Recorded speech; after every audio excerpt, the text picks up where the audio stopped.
Ilikuwa ni furaha kubwa kwa wenyeji wa Kapket County ya Nakuru. Baada ya sherehe za kuzindikiza Daktari Brian Kiptoo aliyehudumu kwenye kliniki ya hospitali ya Meron Kapket. Wakazi walioshiriki mkutano huo walikaribisha Daktari Brian kwa mbwembwe na shangwe. Hata hivyo, marafiki pamoja na wakazi walitumia fursa hiyo kuimarisha mkutano kwa nyimbo za kukaribisha Brian. Brian alikuwa daktari mkarimu, mpole, na kazi zake zilipigiwa kipaumbele kwa utendakazi wake pamoja na somo za kimatibabu.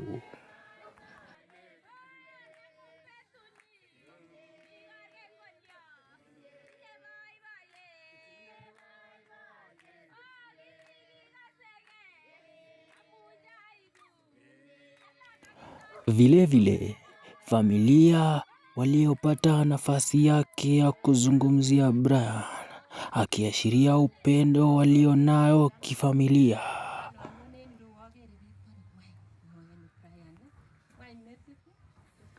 Vile vile, mkuu wa hospitali hakuacha nyuma.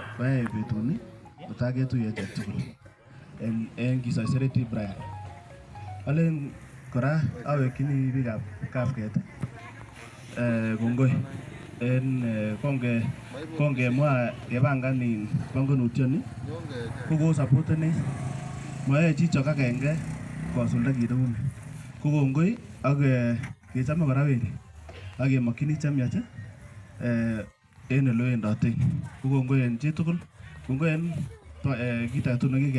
msimamizi wa hospitali ya kliniki ya Meron Kapket, Ronald Yegon, alitumia fursa yake kumshukuru Brian kwa kuonyesha nidhamu na kuhudumia wagonjwa kwa usawa, huku akihakikishia wakazi kuwa daktari yuko tayari aliye nidhamu kama Brian.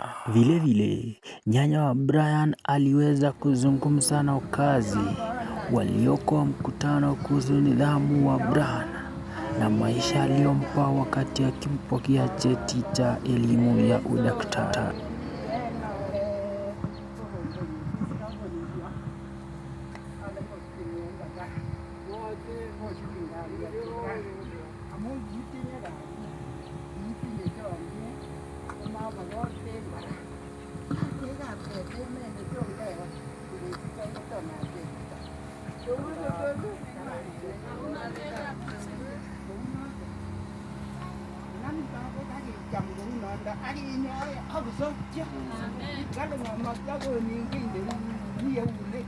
Na baadaye, nyanya wa Brian alionyesha upendo kwa kumkumbuka mama Brian kwa zawadi, huku nyimbo za kuimba wakati wa zawadi zikifuata.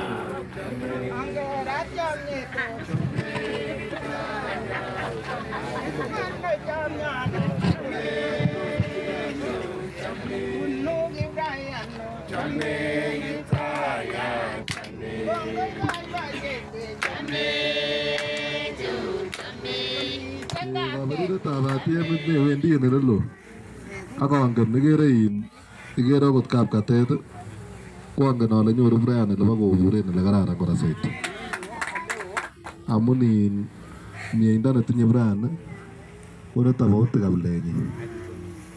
Nebo man Daktari Ronald ko daktariek chekirimutuech tugul ko kororon inai, makele kakimwoe en inye kityo, kororon inne. Lakini anyuan ko karanit Brian soiti. Kando na hayo, hisia za jamaa na marafiki zilisheheni kwa furaha, huku akimpa kongole Brian kwa kutumia taaluma yake kuhudumia wakazi.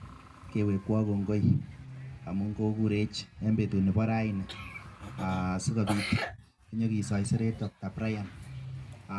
En iman kou yekamwaita our referee ko kale kot metinye chito chomyet yon iyoe boisiet ko kou buch boisiet neyoe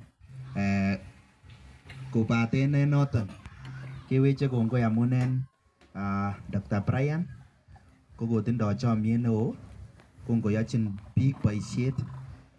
Chito age ko imuch kong'et anan kole kakwo sait kou yekemwaita refrain ko Brian was ready to assist at any moment. So kelein Brian testai itepte noton sikobit kotoretin Jehova. Kakeng'alal iman kokakeboiboenchi boisieng'ung nekoiyoe en ireyu. Kelelen kityok siwe kapkatet ibeyai boisiet kora kou olekoiyoitoi en yu ak iteimproven kora mara kit nekoikere ile komakomiten ireyu ko yebenyoru en yun ibetestai en noton. Kit nekamwowech batiem ko kale kikonin ng'ulek chemiach. So ko yon kakikonin ng'ulek chemiach koboru ot boisionikuk ndakoiyoe boisiet non hivi en ireyu ko mara kamatanyone batiem. So kewekun kongoi batiem amun kiinamwech eut Brian ak ilenji inendet koyai boisiet ak ing'utyi ng'ulek chebo borotet. So keweche kongoi amun en Brian ko all of us can attest kele kokoyai boisiet nemie en ireyu ak kemwoe kityo kele yewe kapkatet meutienechen kapket ibetestai iyai boisiet ne noton nekikonde Jehova eunekuk. Matin ibechut biik chon kamwoe kele anan ngomiten mgonjwa ko delayeni. So angen ale en ng'alechu bo kerichek matongen saiti ine ko ngetoret chito en on time kosorunokse. So yebenamde noton ko kere biik o kere chitugul, kere emet kole daktari ni ko mau anum, inendet koyoe boisiet kosir anum. So kemogu noton ak kelein kapket, emoni tugul nebo kapket siwe komie ak ibebor kora. Kakamwa kora kole kamwa Kibet kole mara oweke batiem mara kongotakoyoe boisiet Brian en yu kemoe sikotachech arusi. Ng'o ne ready kwo arusi nebo Brian? Keker si Brian uon kit nesibu ko noton itachech arusi kebwan nyokeboiboekitu kotakobaibait batiem nibuch miten membaek chebo kapket AGC kou barnotiondenyon atonosi kole Brian kongoi en boisiet. Mazungumzo na maneno za kutia moyo kutoka mkazi wa Kapket akitoa hakikisho kwa maombi na kumtakia Brian mema. Kwa jina John Meja ako ani kora ale betut nemie inoni en kapket ireu. So now nasamwa ale ayobu komasin karibu kap total olin ko boiboi biikab kap total anan yon kwa jumla kimugulino en takitariek chu kikenyoru en kapket yu. Yegon ko chito nekisip koit daktari neingen kokuyo ng'alek chechang iili muguleldo. Konyokomutwech any Brian. So Brian korok ko anan yomi kona Brian. Kando na hiyo, mmoja wa msimamizi wa kiongozi katika sekta ya kisiasa alitumia fursa yake kuwafurahisha mkutano huku akizungumzia utendakazi wa wanawake kwenye hospitalini.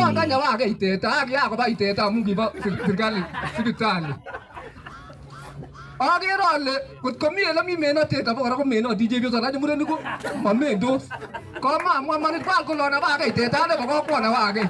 Victor Kapket hakuachwa nyuma kwenye mazungumzo hayo, huku akishukuru daktari kwa kazi njema.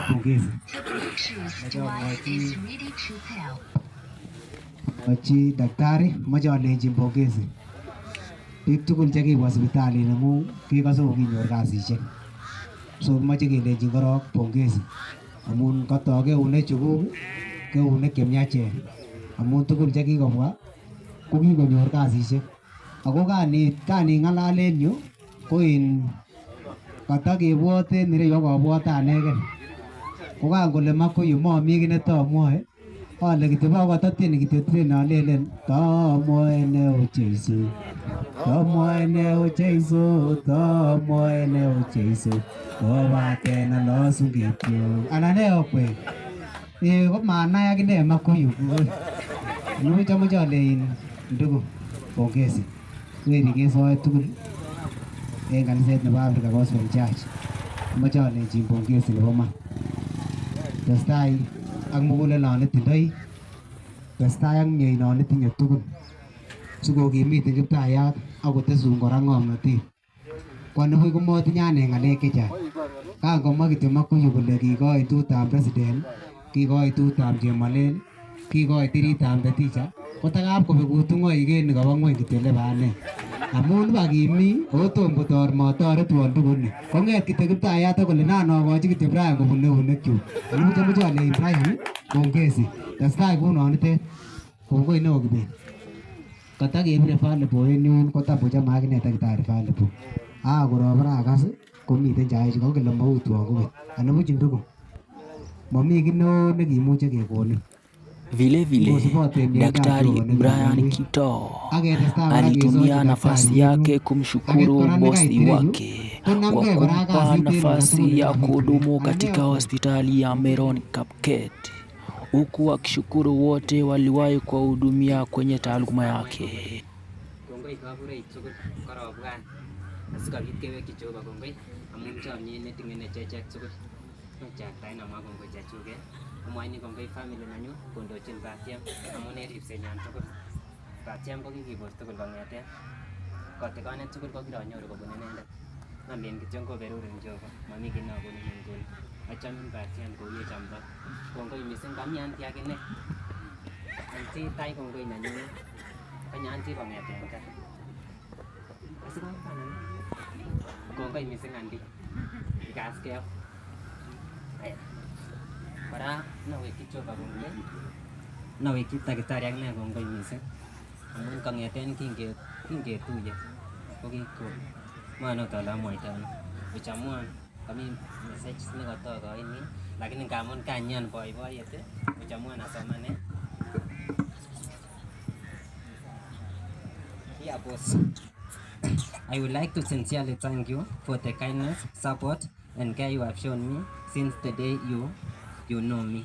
More so, since the day you employed me at your own clinic. Kongoi missing Daktari.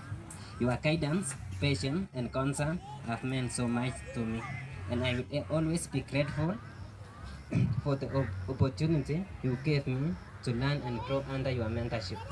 As I begin this new chapter of my profession, I carry with me the knowledge, confidence and values I gained while working with you.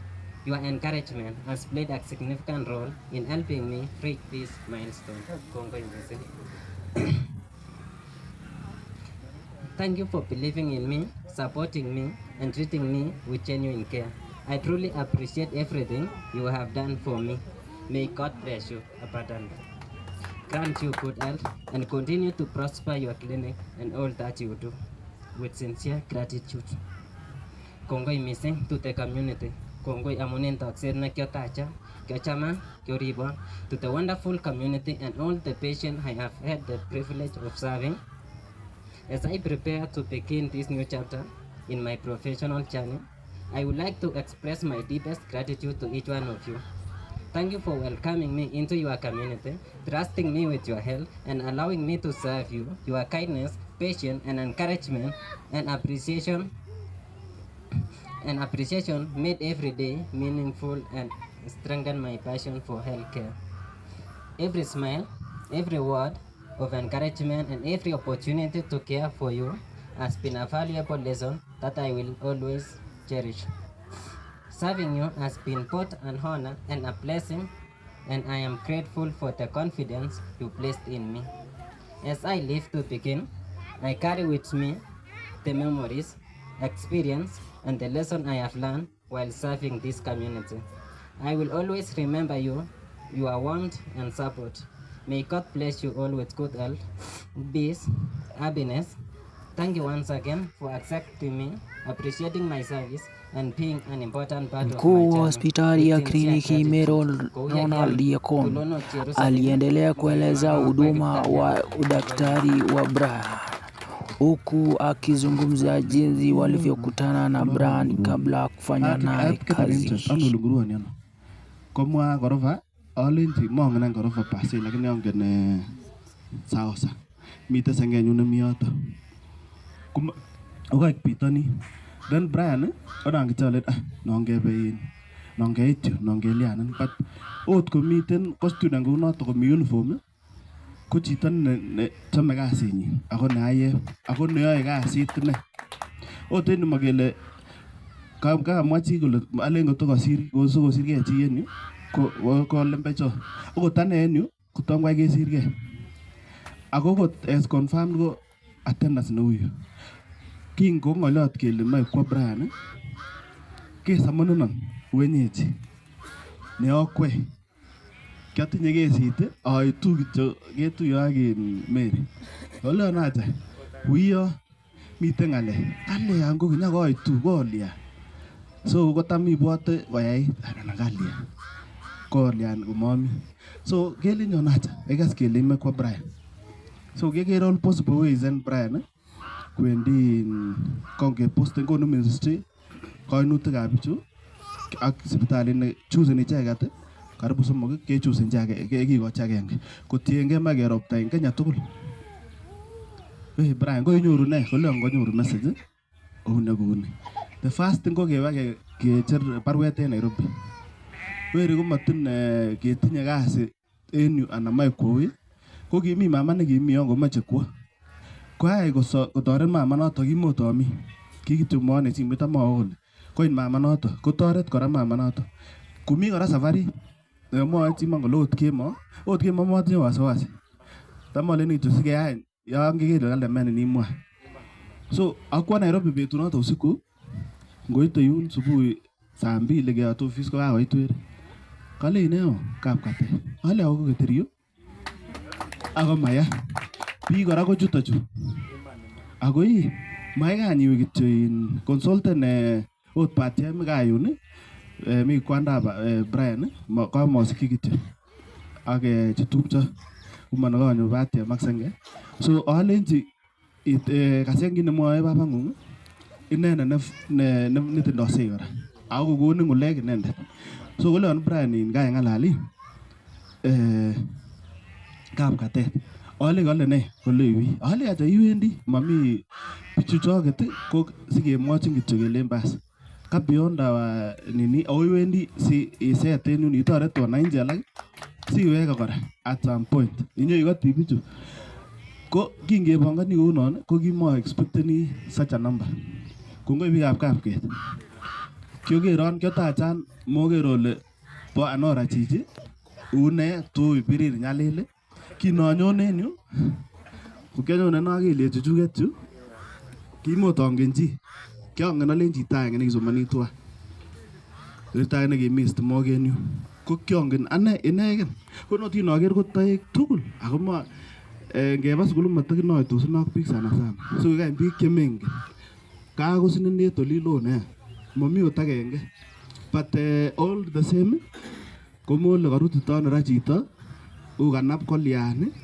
chon sidosiek chan tugul ukanyara lakwet kole kokongoi en biikab kapket korong en kit age tugul sikoit bichu ko kiotachan ane ko amun kiotachan ane otoche kora biik cheu chu ng'ulek chekokoi Brian ko kakoseten a very good record en lagok tugul chekikisomesoni sigik mi sigik chemi chetorote mi chenome ak echek chekakitu ko kongoi neo momuche chi koyai elekoyai ot ong'ololsechi Brian kounon ak ong'ololwon kora ane komoyoe chichok on ale chebo Brian ko makitore kinome ak ketore amwoe kibet kole saa sita ko kaikai iman mi ine biik che on personal level ko kikotiny Brian wendi ot ko ne tor kityo komwon kole kawe kole ana atkinye kemwon 2 months ago kele kikaany kole kiwo Brian.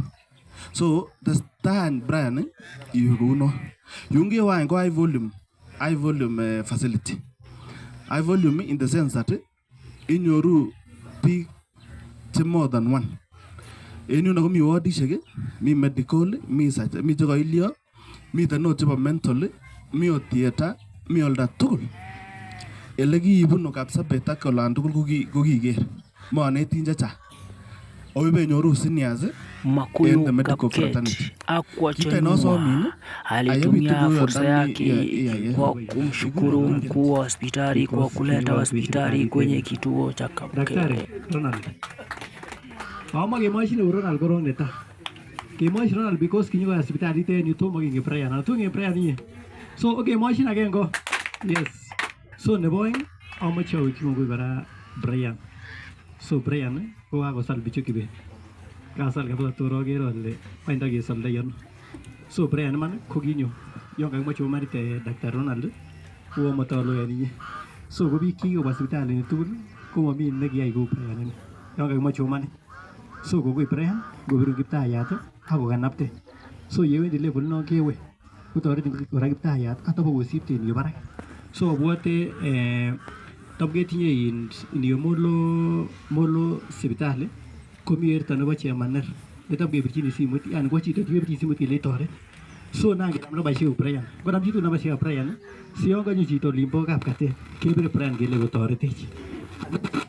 Komwochi ng'alek chechang en betut nebo raini kit nemi kityok kimokun chemiach anibuch ko en siasa mong'olole siasa uon kebir barak kityok tutam kebwan chemarel tutam kebwan MP3 tam kebwan MCA tutam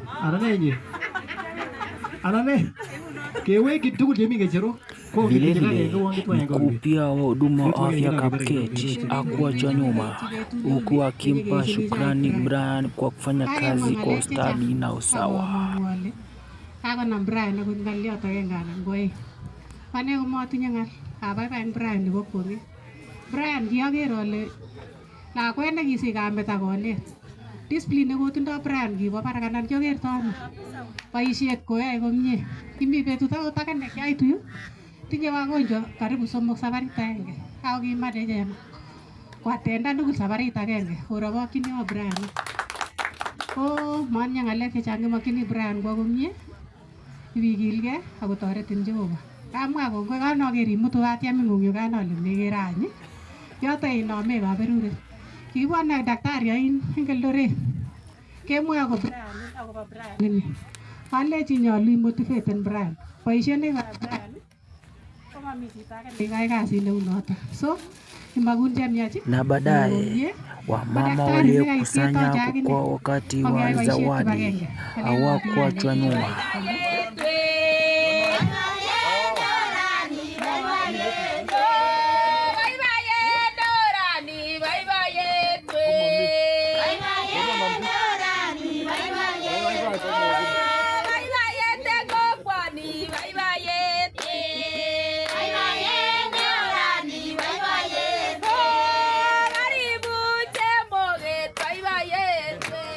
Mkutano huo ulimalizika kwa furaha huku Benoto aliyesimama kwa ajili wa mbunge wa Kuresoi Kusini kwa kumsindikiza Brian.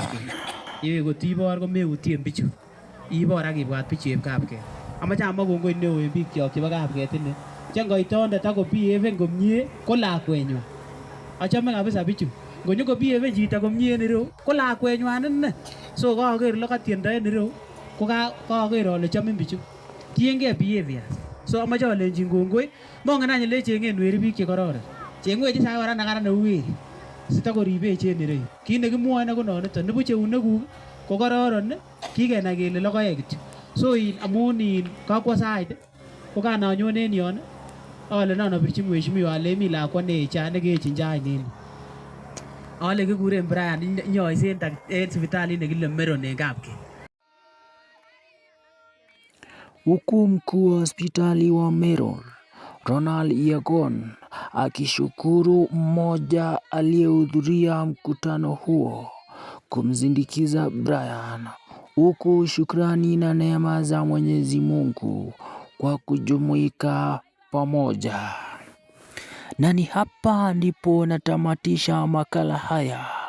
Jina langu ni mchunguzi Njoroge, na Mungu awatende mema kwa kushirikiana kumzindikiza Brian anapoelekea huduma nyingine Kapkatet, kaunti ya Kericho. Mchunguzi Runinga ya Jicho Pevu.